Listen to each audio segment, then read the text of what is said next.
កំព្រាតាំងពីយូរហើយគ្មានអ្នកណាថែបេះដូងនេះទេគ្មានអ្នកណាសំបេះដូងនេះទេគ្មានអ្នកជូតទឹកភ្នែកឲ្យទេ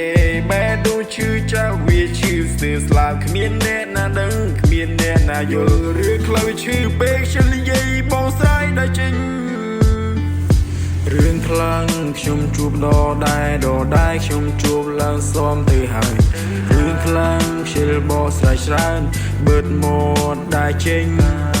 តួយើងខំបោស្រ័យក៏គេនៅតែមិនយល់ពីទំហំចិត្តរបស់យើងប៉ុណ្ណា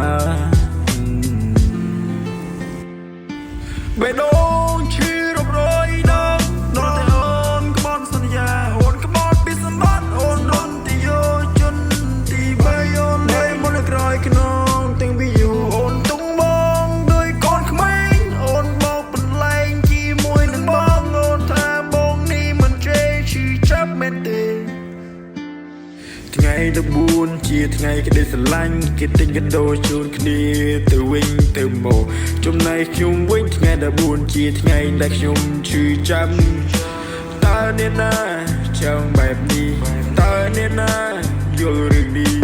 តើអ្នកណាសមបេះដូងខ្ញុំបេះដូងកំព្រាតាំងពីយូរហើយគ្មានអ្នកណាថែបេះដូងនេះទេគ្មានអ្នកណាសំបេះដូងនេះទេគ្មានអ្នកជូតទឹកភ្នែកឲ្យទេបេះដូងឈឺចាប់វាឈឺស្ទើរស្លាប់គ្មានអ្នកណាដឹងគ្មានអ្នកណាយល់រឿងខ្លៅឈឺពេកឆ្លនិយាយបងស្រាយដល់ចេញរឿងខ្លាំងខ្ញុំជួបដដែ